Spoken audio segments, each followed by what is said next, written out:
Bonsoir, chers téléspectateurs, et bienvenue à votre émission hebdomadaire Plein Feu. Bon, je suis désolé pour ce léger retard. Donc, la Mauritanie a été primée vendredi dernier par la direction du festival touristique espagnol, organisé dans la capitale espagnole Madrid. Et notre pays a été choisi avec 3 autres parmi les 170 pays participants pour recevoir un certificat d'excellence. Et pourtant, le secteur du tourisme en Mauritanie est affaibli et ne tardera pas à rendre l'âme, selon beaucoup d'observateurs.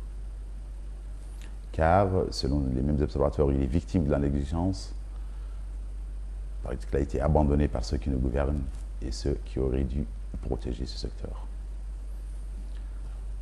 Pour d'autres, la Mauritanie n'est tout simplement plus un pays qui attire.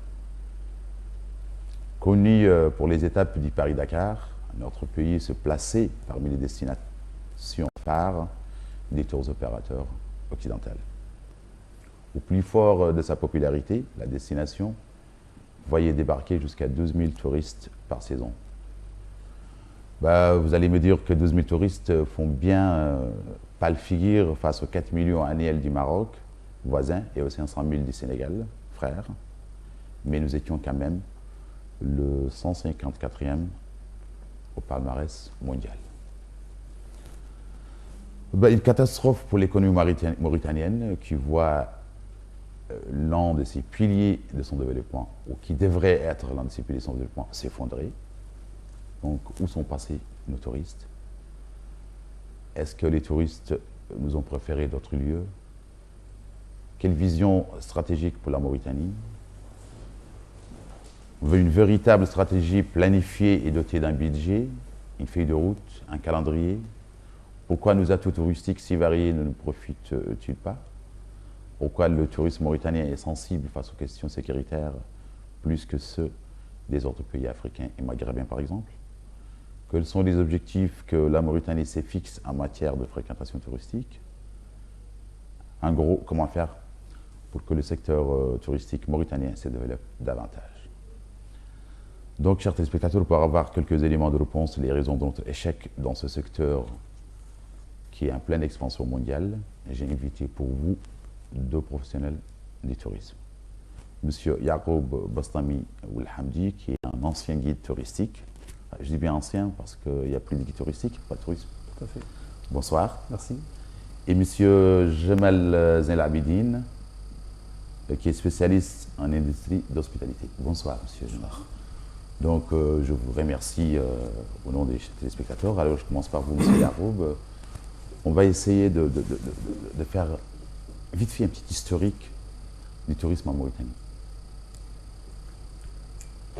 Bon, tout d'abord, je remercie la chaîne Wataniya qui m'a invité pour ce débat qui est très intéressant, qui m'intéresse déjà. Et je peux dire que le tourisme en Mauritanie, c'est une richesse. Il faut profiter et ça fait de l'emploi. Mais bon, les dernières années qu'on a travaillé, il y avait de l'emploi pour tout le monde, il y avait du travail. Et en même temps, on l'a fait à l'Adrar et c'est partout dans la région qu'on peut développer le tourisme. Il n'y a pas que l'Adrar. On peut le faire à Tagan, on peut le faire à Laayoune, on peut faire tout. Et j'aimerais bien que les hommes d'affaires investissent encore dans le tourisme. Pourquoi pas? Parce que au lieu qu'on amène le tourisme, au lieu que le tourisme européen ne vient pas chez nous, nous-mêmes on doit profiter de ce tourisme pour aller dans les autres régions. Donc, quand est-ce que le tourisme a commencé en Mauritanie? C'est quand même plus ou moins récent. Ouais. Les premiers charters sont arrivés en 98. En 98, c'est les premiers charters qui sont arrivés à Attar. Bon, il y avait un autre tourisme, mais je te parle... C'est pas les premiers touristes qui sont arrivés en 98, non, c'est pas il y avait quand même les touristes... Non, je te parle des charters qui venaient ici à Attar, comme Point Afrique, comme Balaguer, comme le mois d'aventure. Ça, c'est des gens qui ont commencé en 98. Mais après, ça a amélioré. Et puis, en 2007, il y avait... C'est là... Subitement... L'handicap, c'était un donc, handicap. monsieur Zenelabidine, donc, en fait, on va faire un petit aperçu historique, vite fait. Je vous remercie beaucoup. Merci. بسم الله الرحمن الرحيم ربي اشرح لي صدري ويسر لي امري واحلل عقدة من لساني يفقهوا قولي. Je voudrais d'abord souligner un peu que la Mauritanie n'a jamais été un pays à vocation touristique. Depuis son indépendance jusqu'à nos jours, la volonté étatique de contrôler le tourisme ne s'est jamais proclamée de façon concrète, même si sporadiquement on a vécu des tentatives assez timides, dont la plus récente s'inscrit dans le cadre de la déclaration de la politique générale du tourisme en 1994, qui a malheureusement conditionné le développement de ce secteur de façon musclée.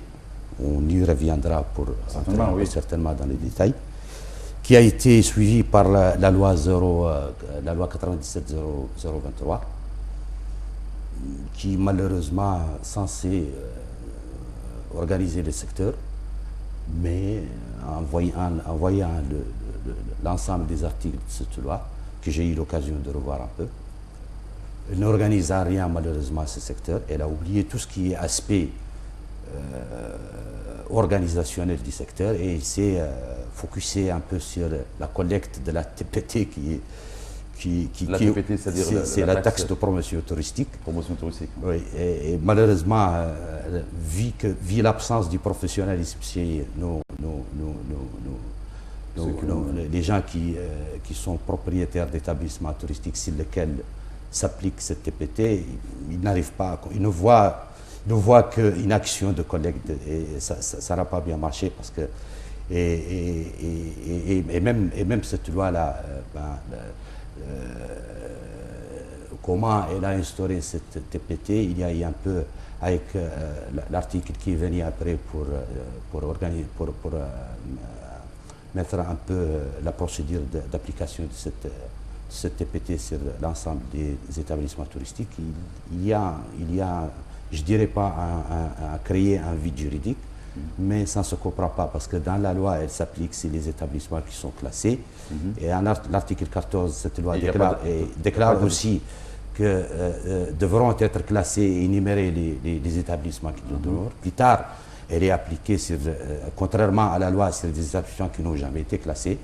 La procédure de classement est paradoxalement un autre décret vient pour organiser les agences de voyage et les bureaux de voyage qui ne sont pas qui font une activité annexe de celle de l'agent de voyage traditionnel, c'est-à-dire la billetterie et la location de voitures.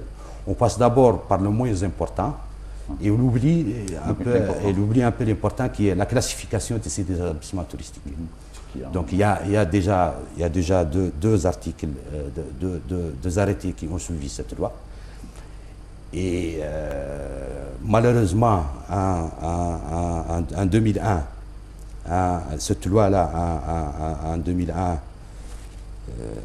nous a donné, moi je dirais que c'était la suite du cafouillage administratif et politique à l'époque, qui nous a conduit à vivre la situation problématique d'aujourd'hui, que nous vivons aujourd'hui, par la création d'un office national de tourisme qui est malheureusement prématuré, qui n'a pas encore son rôle, et surtout avec un rôle qui lui est largement étrange. C'est-à-dire qu'il est créé pour mission d'initier une politique d'aménagement touristique sur tous ces aspects, ce qui n'est pas le rôle d'un office national du tourisme classique. Oui, classique. C'est celui d'un ministère du tourisme plutôt. Et le rôle principal, et ça c'est connu partout, c'est la promotion, c'est la promotion du produit. Il y a des règles. Voilà, donc c'est essentiellement la promotion du produit touristique. Donc un peu le charret avant le bœuf. Je ne sais pas comment on peut créer l'outil de commercialisation avant de créer le produit. Le produit qu'on va commercialiser. Donc en fait, et le comble. La création. Vous pensez que c'est l'un des problèmes qui Oui, se posent, c'était une réponse, comme je vous ai dit, à un cafouillage à l'époque, un cafouillage politique et administratif. Et il fallait créer quelque chose pour ces gens-là. Et ça se voit, il fait travailler plus de 120 personnes sans aucune qualification professionnelle. Je ne dis pas ça pour atteindre un peu. Non, mais bien sûr. C'est la réalité, il faut le dire. nous sommes, c'est un secteur qui des guides, devrait être... des guides, des chauffeurs, des chameliers, des mécaniciens, enfin, tout le monde. Quoi. Enfin, mais ce n'est pas des spécialistes sur il faut être optimiste. Voilà. Et en 2003, c'est donc la création de l'OMT. Qui est l'Office mauritanien de tourisme. Ouais. Voilà.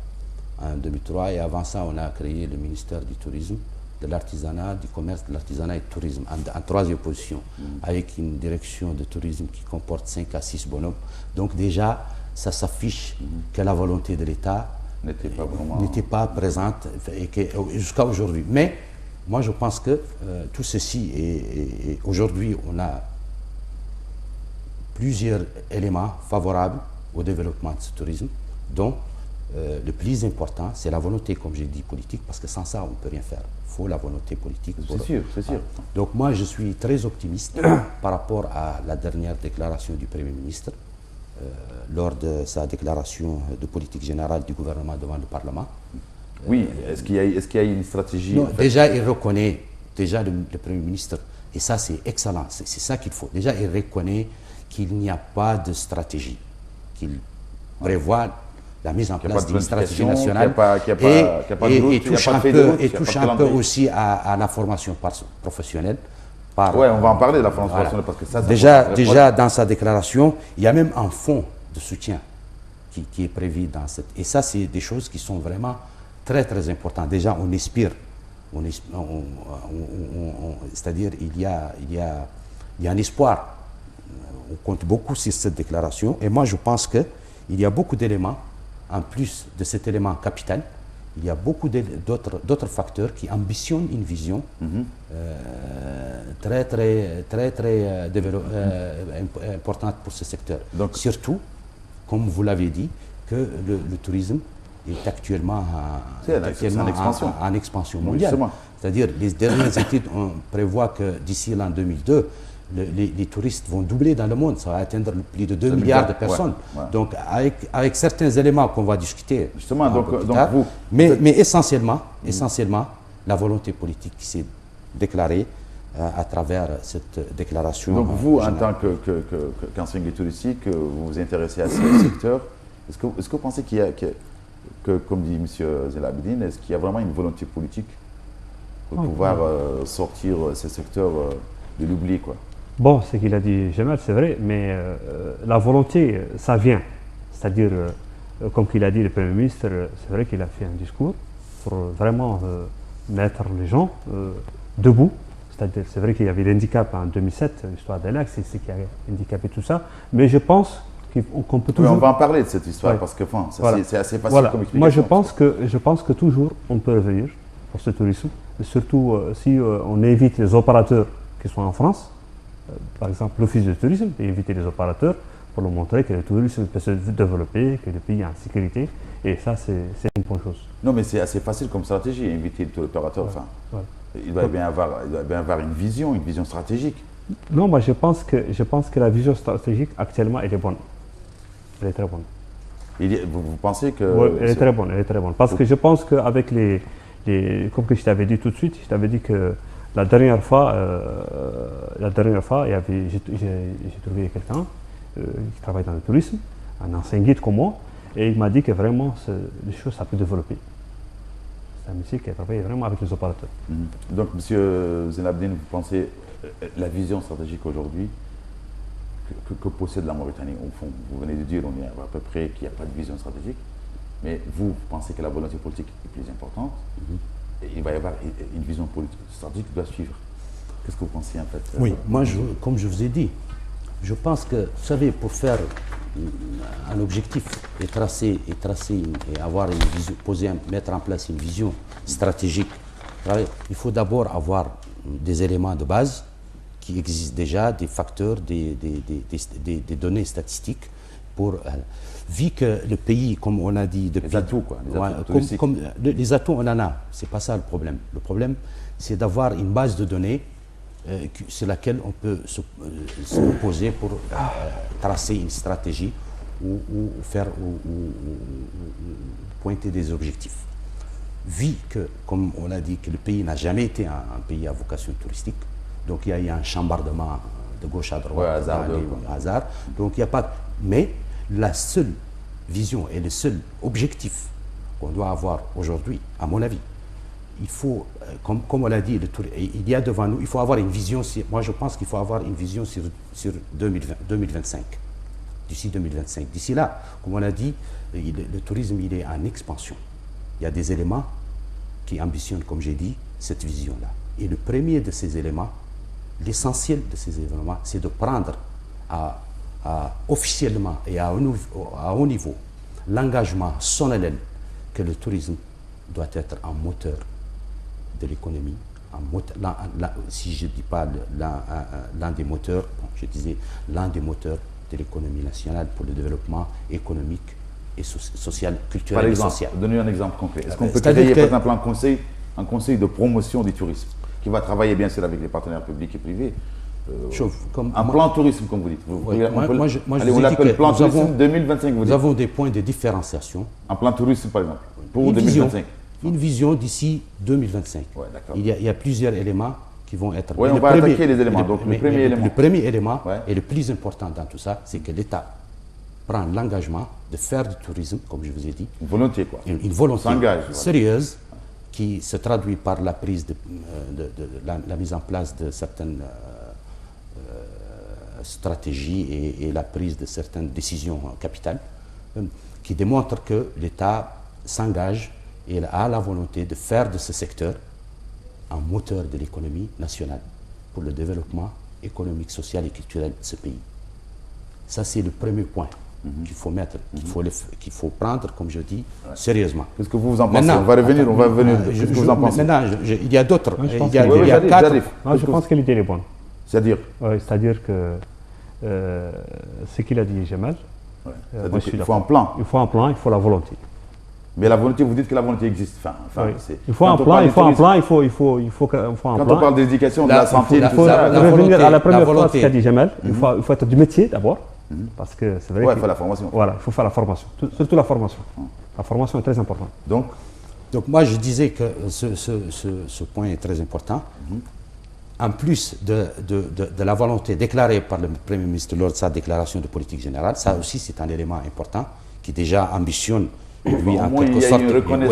C'est très bien, c'est excellent. Voilà. Maintenant, on reconnaît qu'il n'y a pas de stratégie, contrairement à ce que se pensent d'autres, malheureusement, mais on ne peut pas être plus loyaliste que le roi. Déjà, donc c'est une reconnaissance, c'est bien. On veut travailler. Et non seulement une reconnaissance qu'il n'y a pas de stratégie et qu'il va falloir mettre en place une nouvelle stratégie, et aussi touche un peu à deux points qui sont importants. La formation professionnelle. Donc le deuxième point là. La formation professionnelle. Moi je parle du discours du ministre. Il y a la formation professionnelle, ça c'est très important, même si elle est un peu réduite, c'est-à-dire rien n'est cité qu'une école d'hôtellerie, une école hôtelière. Mais c'est déjà bien. Qui n'a jamais existé, bien sûr. Qui n'a jamais existé. Mais il n'y a pas, dans le tourisme, il n'y a pas que l'hôtellerie. Il y a plusieurs facteurs. Mais c'est bien déjà, on a une école hôtelière, c'est la formation de cadres moyens. C'est très important, c'est un peu le pilier de... Justement, bien sûr. Mais c'est très important. Et il y a aussi ce fonds d'appui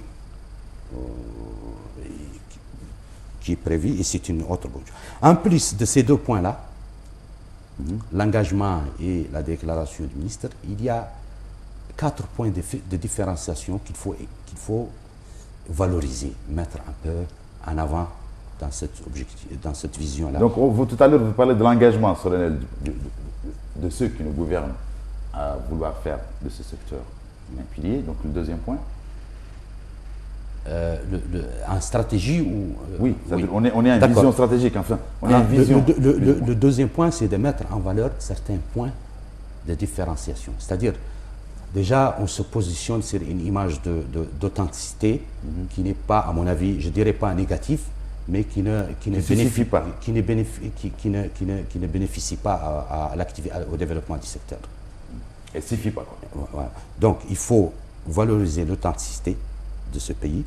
Vous savez, le tourisme mauritanien, c'est un tourisme qui se trouve incapable de se positionner pour une image de marque qui fait de lui, au moment où les autres les autres concurrents les autres pays. se donnent à l'activité du tourisme de masse.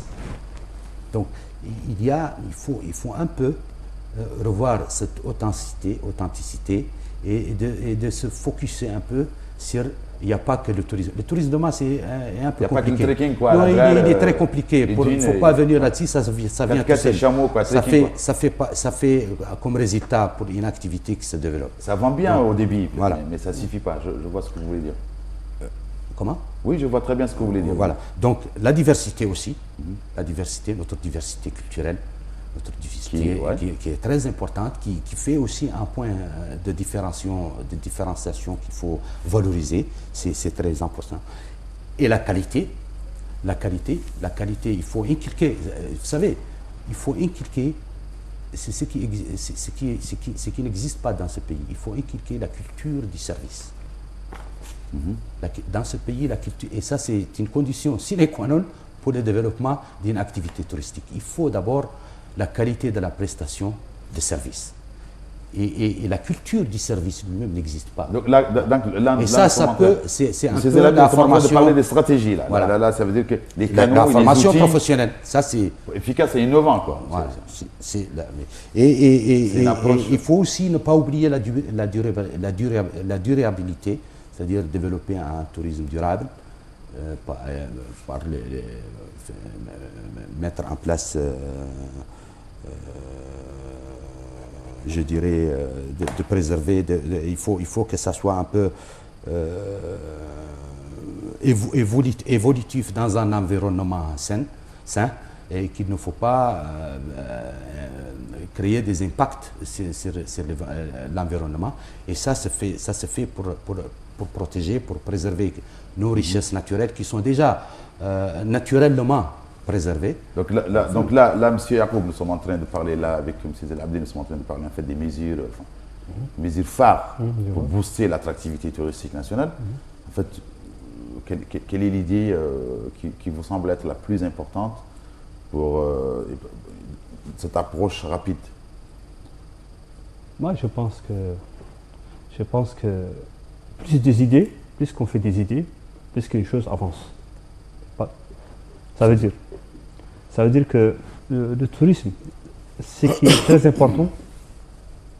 C'est-à-dire qu'il existe plusieurs stratégies, plusieurs canaux, il y a plusieurs stratégies. C'est quoi l'outil le plus important? Moi, l'outil pour moi le plus important, c'est la formation.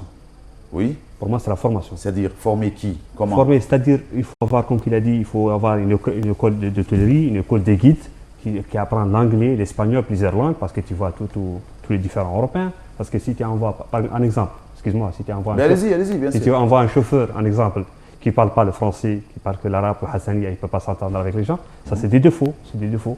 C'est-à-dire... Mais vous, en tant que guide touristique, quels sont les problèmes que vous avez vécu? Moi, j'ai vécu beaucoup des années. On est sur le terrain, on voit beaucoup de choses. Racontez une anecdote difficile, par exemple. Parce que nous, on est sur le terrain, on raconte les nomades, on raconte les agences, les bureaux d'échange, etc. Bon, on voit tout ce qui passe. Il n'y a pas un circuit qu'on n'a pas fait. On a fait le Tagan, on a fait la Drar, on a fait le Bandarguin. Tu vois, on est sur le terrain, on voit ce qui passe. C'est vrai qu'il y a beaucoup de choses à améliorer. Beaucoup de choses à améliorer. Par exemple, si tu vas au Bandarguin, un exemple, il y a des toilettes, ça ne va pas. C'est des détails, mais c'est très important. Parce que tu vas amener un groupe et il faut un peu de confort. Par exemple, il y a des tentes, il y a des campements, il y a des coopératifs. Il faut travailler ces femmes, c'est important. Mais le plus important, quand par exemple tu amènes un groupe, tu as des toilettes qui. Excuse-moi, c'est des détails, mais c'est. Oui, mais les détails, le diable est dans les détails. Voilà, dans les détails, exactement. Par exemple, quand on faisait le tourisme dans la Dara, dans la Taga, partout, on fait travailler les auberges, on fait travailler les bureaux d'échange, on fait travailler les chameliers, on fait travailler les bibliothèques. Aujourd'hui, quand je pars à la Dara, je vois toutes les auberges fermées, les chameliers n'ont pas de travail, les bureaux d'échange sont fermés. Bon, c'est dommage. Tu vois, moi je vois les choses comme ça. Donc en fait, on va nos atouts, en fait. Tout à l'heure, vous avez parlé de quelque chose qui me semble être très intéressant, quand vous parlez de l'authenticité. En fait, nos atouts touristiques, c'est quoi? C'est le désert, c'est le trekking, c'est 4x4 et chameaux. C'est quoi ça? Ça ne suffit pas. Oui, mais vous savez, les gens, ils ont un peu la confusion. C'est-à-dire, ils ne différencient pas entre un produit touristique et un atout touristique. Voilà. Ça aussi, il faut que les gens le comprennent, hein, parce que si aujourd'hui, au jour d'aujourd'hui, on parle de l'industrie touristique, Ouais, c'est une industrie, quoi. c'est une industrie, Oui. comme toutes les industries. Ouais. Et ça, je l'ai toujours dit, et je vais malheureusement toujours Mais allez-y, répéter. allez-y, on est là pour ça. Voilà. Donc c'est une touristique, industrie. ça veut dire que nous, on parle de la tour, quand du on désert, parle, quand de on la parle plage. d'industrie, Ouais. tout simplement, quand on parle d'industrie, Ouais.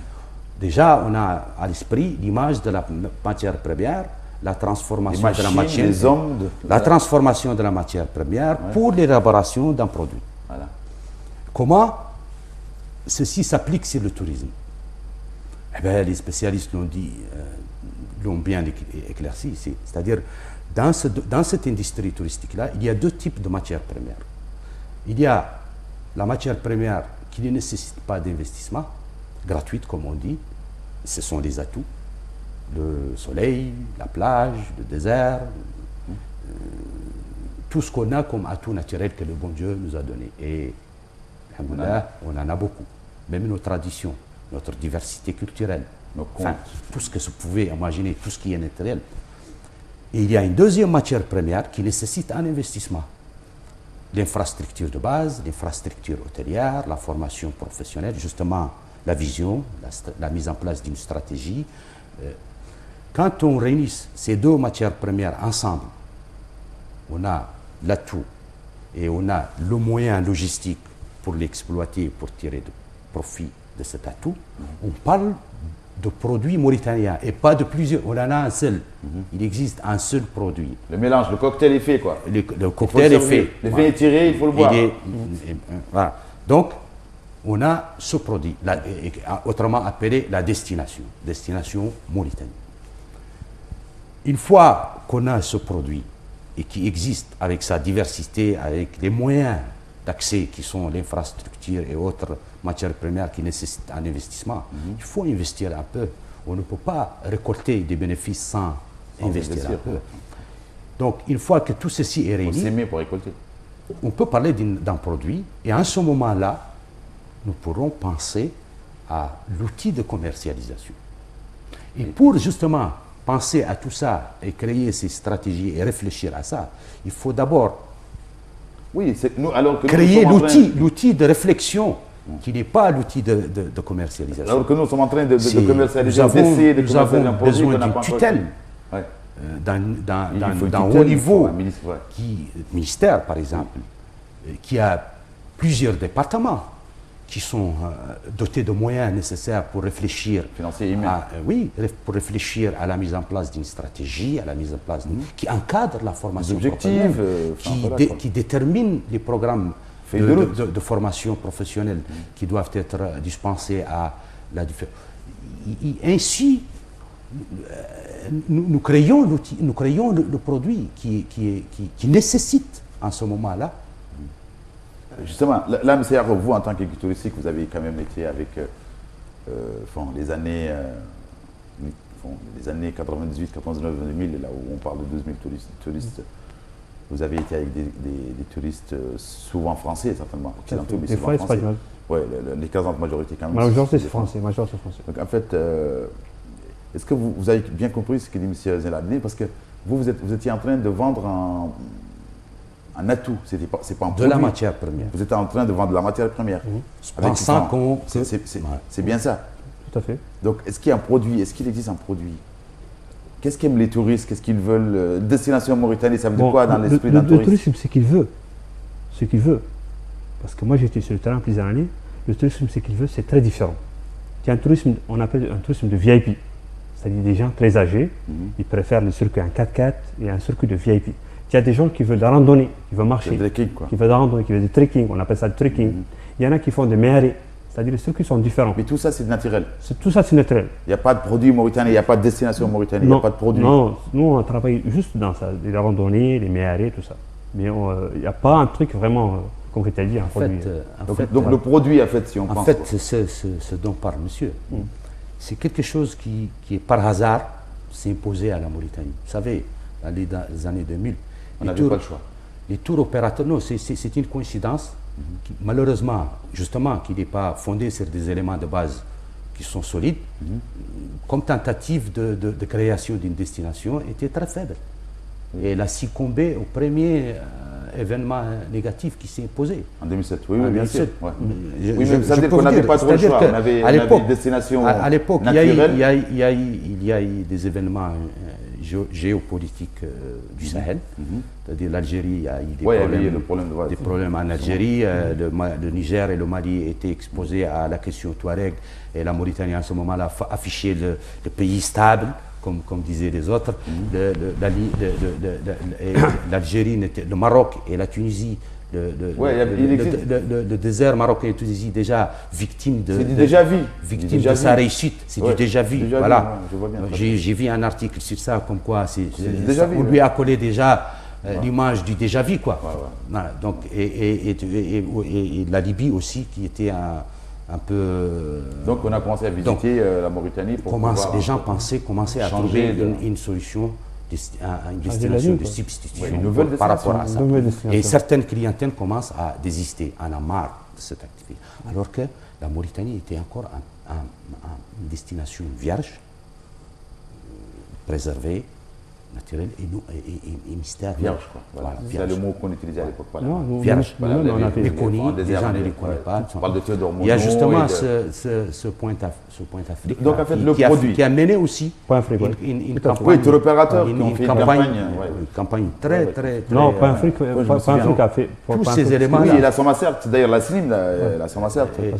Ils ont créé des quelques opérateurs, comme tu l'as dit, Jamal. Point Afrique, c'est des gens qui ont bien travaillé d'abord sur la qualité et sur. Oui, c'est des gens qui avaient un produit à vendre Mais- ailleurs au voilà, Niger, mais- en Algérie, mais- tout à fait. mais- qui mais se tout retrouvent ça, avec des Voilà, touristes sur le on a des gens qui bras voulaient et aller qu'il en faut l'envoyer en Algérie. Mauritanie. On a des gens mais qui tout voulaient aller en ça- Algérie, ils ont changé la destination. Oui, oui, ils sont venus en c'est Mauritanie. exactement. C'était une occasion. Je vois très bien. Voilà. C'est pas de la créativité. c'est pour- voilà, une création, ouais. Tout ça a commencé en 1996 ouais. avec 137 personnes au premier vol d'inauguration. Tout à Et J'étais je là. pense que Je me souviens très je bien. pense Non, il y avait- il y avait je deux- pense que Je me souviens non, très je bien de pense ce que vol-là. je Il y avait pense que l'ambassadeur, je pense que la saison de 96-97 On est s'est parti à 12. clôturée autour de 270 Oui, personnes. c'était 100 et quelques ou 200, oui. De toute façon, il y de avait- 1996 Jusqu'à 2007, il y a eu- à 2007, c'était ce sont environ 75 000 personnes qui ont touché Voilà, le sol donc- à Daradoua. Justement, Sur je des- réagis à sur ça. des- Je réagis à ça. Ouais. mais cette tentative-là,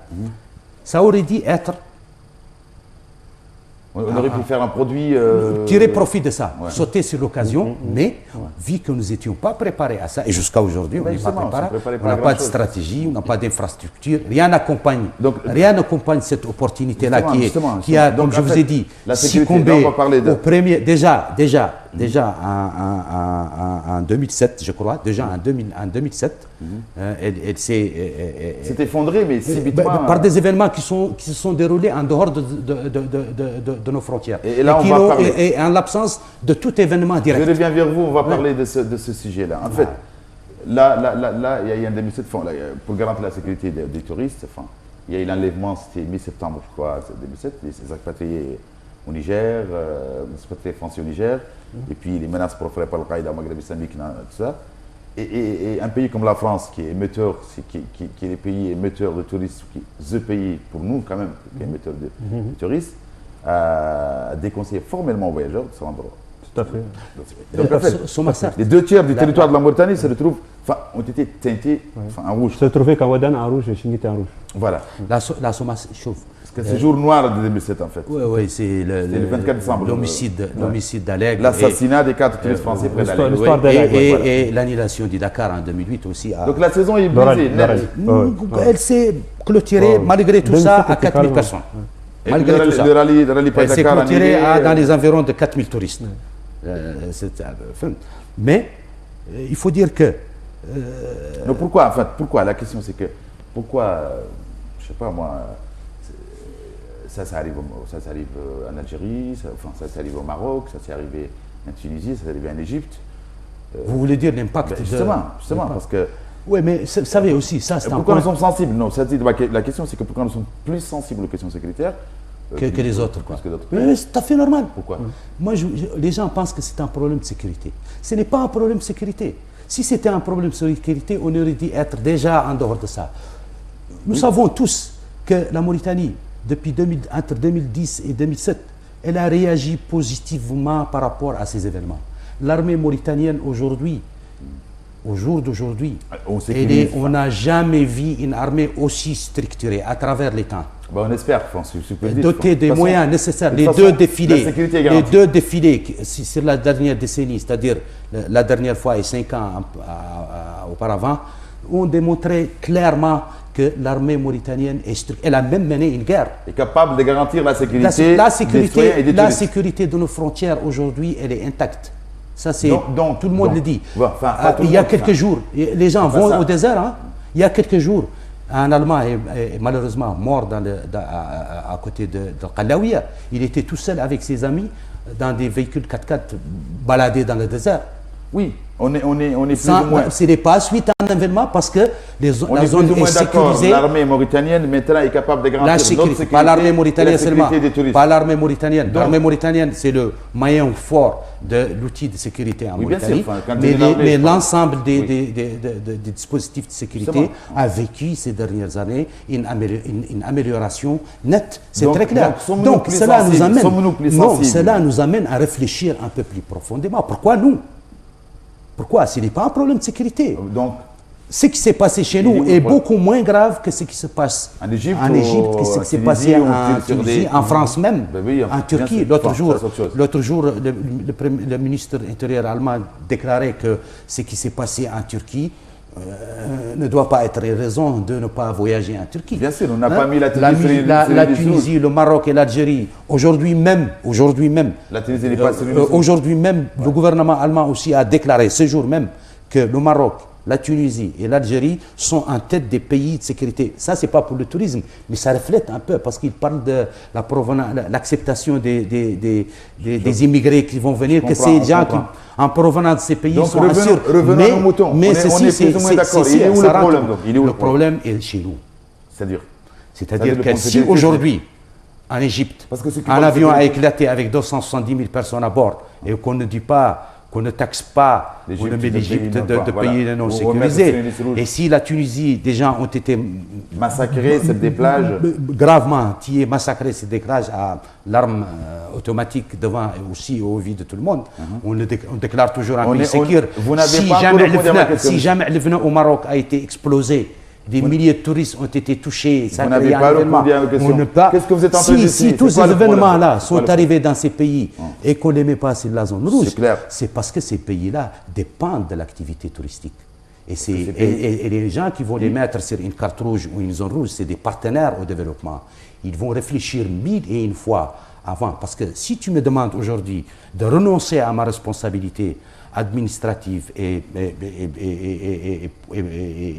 politique envers mon citoyen, l'un de mes citoyens, de les envoyer chez toi pour quelque chose que toi-même tu ne portes pas une attention particulière. C'est un secteur qui n'est pas important. Ces pays-là dépendent même. Non seulement c'est un moteur de l'économie nationale chez eux, ce n'est pas seulement un moteur de l'activité économique chez eux, mais il y en a même qui dépendent des revenus de l'activité touristique. Ils dépendent de ça. On ne peut pas, du jour au lendemain, les mettre. C'est comme si on déclare un embargo. C'est comme si on... Non, nous ne sommes pas les maillons faibles, mais nous ne nous intéressons pas au tourisme. Ce n'est pas les autres qui vont s'intéresser à notre place. Il faut faire comme je dis. Mais ça, c'est déjà prendre l'engagement solennel et pas verbalement comme ça, le prendre sérieusement et sur terrain, comme quoi est un moteur de l'économie nationale. En ce moment-là, les gens vont réfléchir. Il y a une activité, c'est intéressant pour les autres, c'est un pilier de l'économie pour nous. Donc, des milliers de personnes dépendent de ça, vivent de ça. Donc, on ne peut pas l'afficher comme ça sur zone rouge. En fait, c'est un embargo, c'est un embargo économique. Hein. C'est comme si vous déclarez un embargo et ça, on le fait pour des pays qui sont pas dans le rang. C'est des problèmes graves. C'est ça. En fait, c'est ça. Ce n'est pas un problème de sécurité. Vous pensez, M. Yacoub, que la Mauritanie n'est pas aussi sensible aux questions sécuritaires plutôt que d'autres pays? Moi, je pense que ce n'est pas un problème parce que les drames, quand ça vient n'importe quel pays. Ça arrivait en France, ça arrivait au Maroc, ça arrivait partout. Ce qui est arrivé, c'est vrai qu'en 2002, 2003, 2004, 2005, 2006, on avait toujours des chasseurs, on avait du monde. Mais en 2007, c'est vrai que ça a bouleversé. Oui, ça a bouleversé. Le rallye annulé, tout est annulé, c'était une saison catastrophique. Tu comprends? Oui. Mais je pense que c'était pas trop grave, c'est des choses qui arrivent souvent. Mais pourquoi la Mauritanie? Pourquoi la Mauritanie? Quand ça vient, ça vient. Non, mais pourquoi on nommait ces l'Illustre Rouge? Est-ce que vous avez bien suivi ce que disait ça, ils ont fait Ouadan, l'Illustre Rouge, Chingit, l'Illustre Rouge, mais on a vu des Européens qui voyageaient sans problème. Non, c'est pas ça. Pourquoi ces Européens ont décidé de nous mettre sur l'Illustre Rouge plutôt que de mettre d'autres pays, et pourtant qui ont subi des attaques beaucoup plus graves? Peut-être ils ont vu que nous, on reçoit beaucoup des Européens, ou on ne reçoit pas beaucoup d'Européens. Ou peut-être on est dans la zone de Al-Qaïda, ou je ne sais pas, peut-être ils ont des autres idées. Non, aujourd'hui, le terrorisme n'a plus de frontières. Ça a touché les États-Unis, ça touche la France, ça touche tout le monde. C'est pas une nous, on a un désert encore qui est très vaste entre l'Algérie, tu vois. C'est pas comme. Tu comprends? C'est pas. Moi, je pense que ce point-là, on a été clair là-dessus. C'est ça. Donc, en fait, il est temps de revoir un peu ce que nous voulons. Moi, je pense que. Donc, aujourd'hui, en fait, la Mauritanie, les ministères du tourisme, les spécialistes de ce domaine, quels sont les objectifs ils se fixent que l'objectif en matière de fréquentation touristique?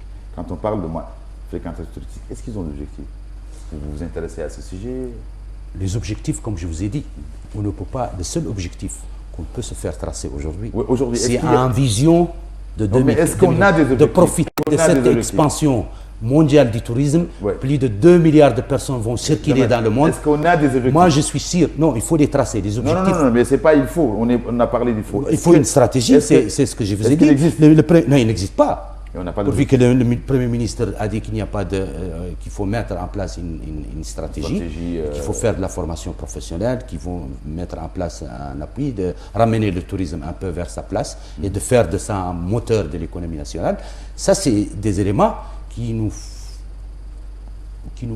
renseignent un peu sur l'état de la réflexion étatique en vue de contrôler le secteur, et qui n'a jamais existé jusqu'à nos jours, mais espérons que ça va exister. Maintenant, ce qu'il faut faire, c'est de tracer un objectif, une vision d'ici 2025. Je suis convaincu, persuadé même, que si les éléments qu'il faut et de voir objectivement et de ne pas muscler le développement du tourisme par la stratégie qui est jusqu'à présent mise.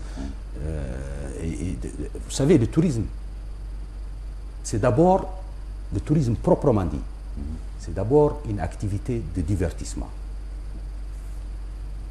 Par définition, toutes les formes de touristes autres que le divertissement restent dans leur cadre cohérent à l'activité de divertissement principal. Oui, bien sûr. Donc en fait, vous ça, pensez... on n'en veut pas. Donc, en fait, moi, je pense un peu qu'il faut...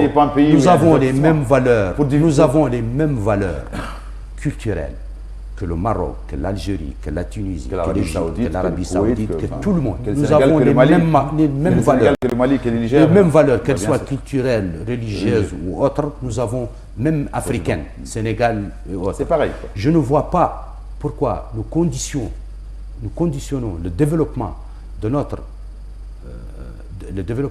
activité touristique par le respect strict de nos valeurs. Nos valeurs sont notre fierté. On n'en disconvient pas. Oui, comme toutes les valeurs mais on ne peut pas les imposer à notre hôte. On peut les réglementer. On peut même faire de ça un outil. Oui. Donc en fait, de cure. Là, monsieur un outil de cure, un outil de... Une seconde, M. Zelabdine soulève un point qui est quand même plus ou moins soulevé en Mauritanie, ce qu'on appelle le divertissement. Un touriste, il part, c'est pour chercher le divertissement. Donc est-ce que vous pensez que la Mauritanie est un pays intéressant à visiter pour se divertir? Bien sûr. Qu'est-ce qu'on peut faire en Mauritanie? Là, vous êtes jeune, qu'est-ce que vous pouvez faire en Mauritanie? Moi, vous voulez sortir le week-end prochain, vous faites quoi? Bon, les gens ne sont pas les mêmes. Il y en a qui ne veulent pas sortir.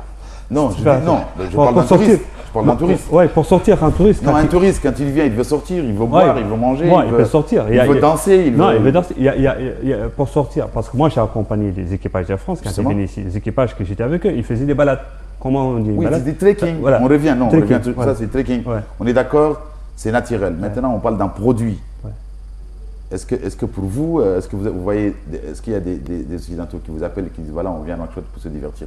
Non, c'est pour le trekking. Pour le trekking, mais...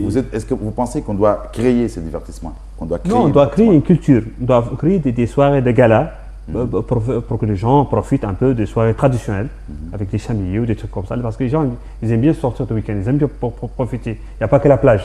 Qu'est-ce que vous pensez de l'alcool, en fait, le problème de l'alcool? Bon, l'alcool, ça c'est autre chose. Parce que, non, mais vous accompagnez quand même des Occidentaux. Comment ils font pour boire? Boire en cachette, ils achètent, ils font quoi? Attendez, ils sont libres, nous sommes. Ça, vraiment, je ne rentre pas dessus. Mais pourquoi? Parce que... Est-ce que vous arrive que des Occidentaux, des touristes vous demandent tiens, monsieur Yaroub, comment je peux me procurer une petite bière? Ça vous arrive? Non, des fois, ils me posent la question, j'ai dit... c'est interdit. Je ne bois pas. Non, mais je ne parle pas de vous, je parle de... Non, c'est interdit, c'est interdit. C'est interdit dans le restaurant, tout ça. Celui qui veut boire, il n'a qu'à boire chez lui. Dans le restaurant, c'est interdit. Donc, vous pensez que c'est... Ah oui, des fois, ils me posent la question. Je réponds.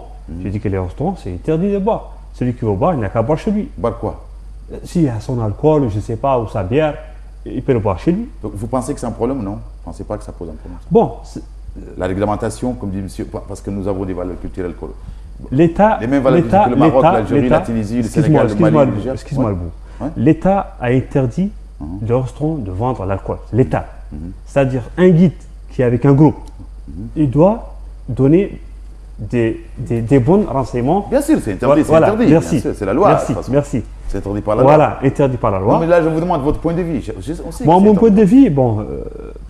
Non, en tant que guide touristique, je vous demande votre point de vue. Nous, nous sommes tous d'accord que c'est interdit, que c'est nos valeurs. Mais en tant que guide touristique, qu'est-ce que vous pensez? Cette réglementation. Bon, c'est vrai que quand tu amènes un Européen, par exemple, quand tu amènes un Mauritanien à Paris, ils aiment bien boire un thé. Les Européens, ils aiment bien manger avec un vin.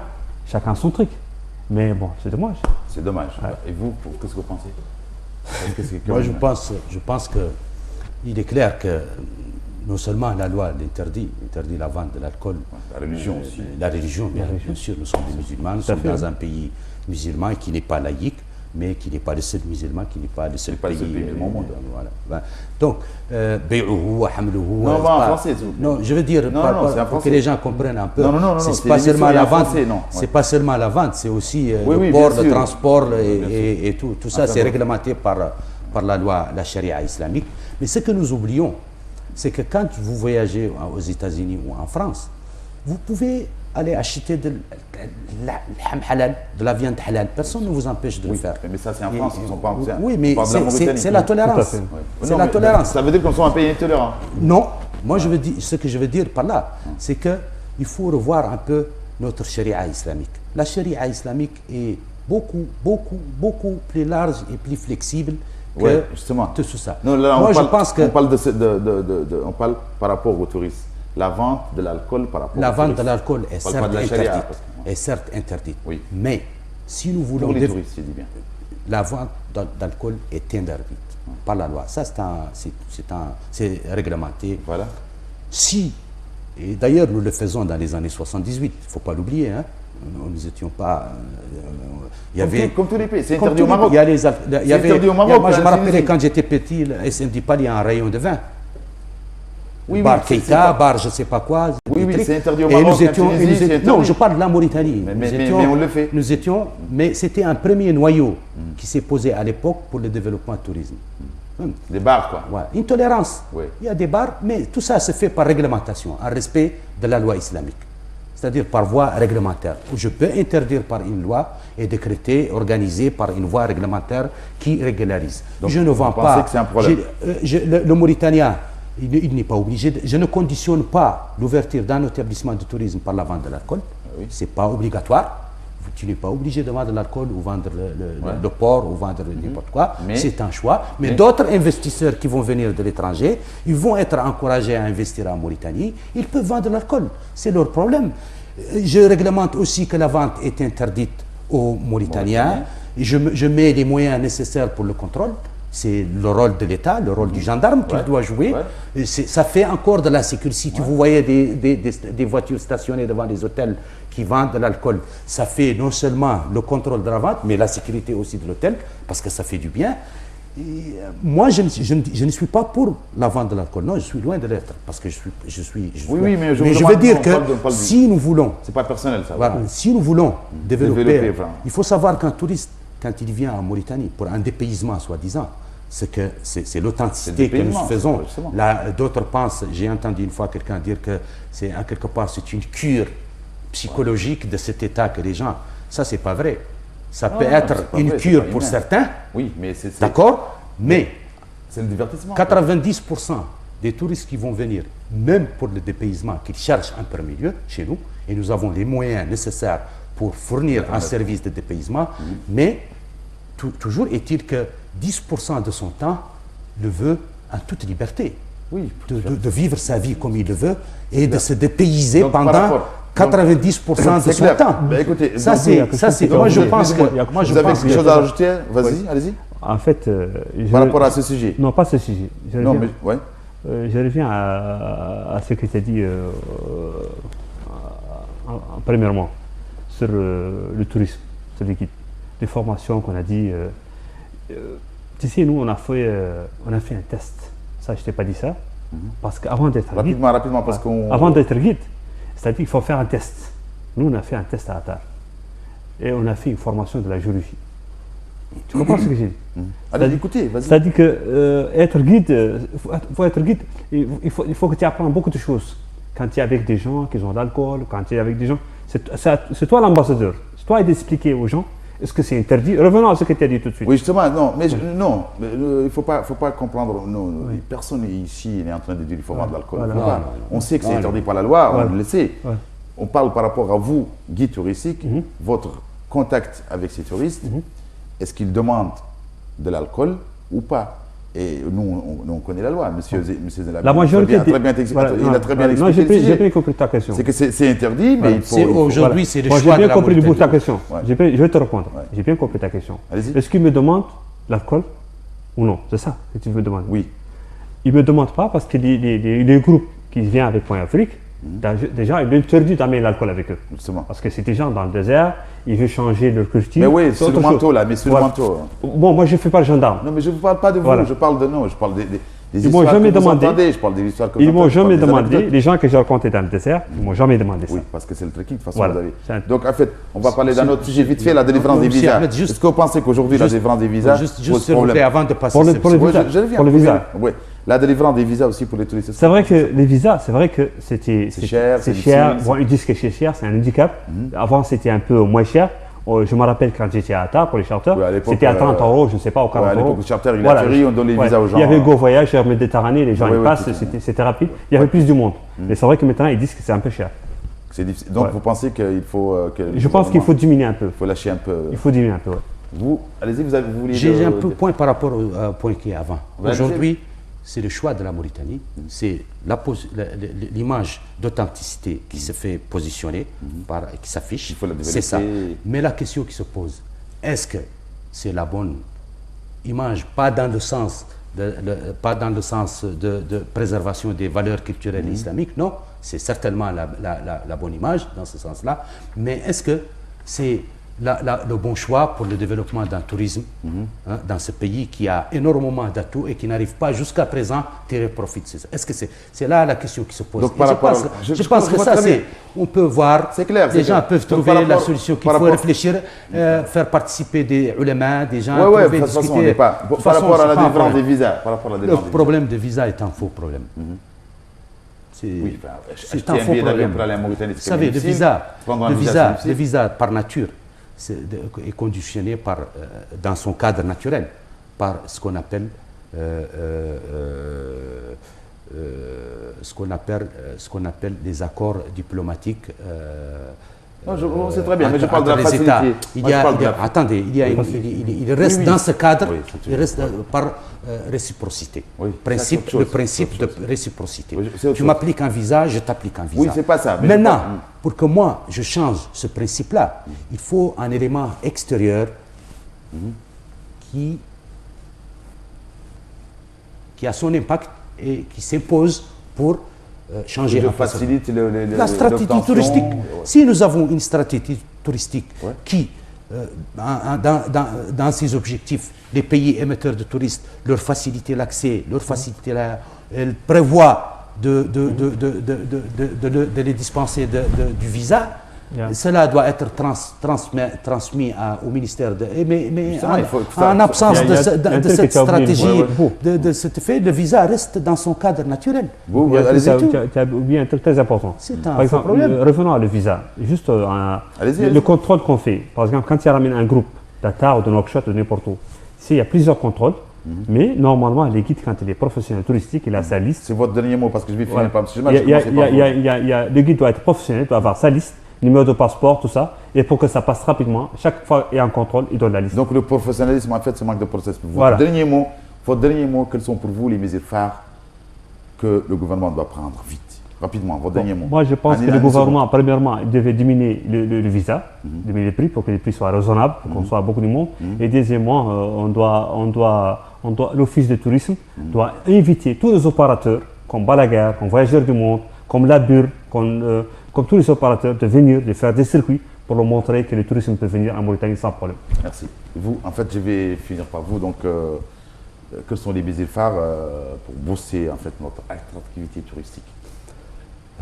C'est, comme j'ai dit, de placer la vision, qui doit être, mettre en place une équipe qui doit réfléchir à tout ça, l'équipe de professionnels, il y en a beaucoup, des hommes qu'il faut, comme on dit, dans la place qu'il faut, pour réfléchir un peu à la vision qu'il faut se tracer d'ici 2025 et de mettre en place les éléments qu'on a dissertés tout de suite, c'est-à-dire bouger un peu. Il y a des professionnels qui sont là, qui peuvent réfléchir à ça. Si on voit les lois qui ont été passées, on voit nettement l'absence du cachet professionnel, de la touche professionnelle dans les textes. On oublie certaines choses qui sont très importantes, on amène d'autres qui sont pas là. Parce que Sarah, le dernier mot. Merci, chers téléspectateurs. Je rappelle que j'ai invité pour vous les deux professionnels du tourisme, M. Yacoub Bassami Oulhamdi, qui est ancien guide touristique, et M. Jamal Zain Abedine, qui est spécialiste de l'industrie d'hospitalité.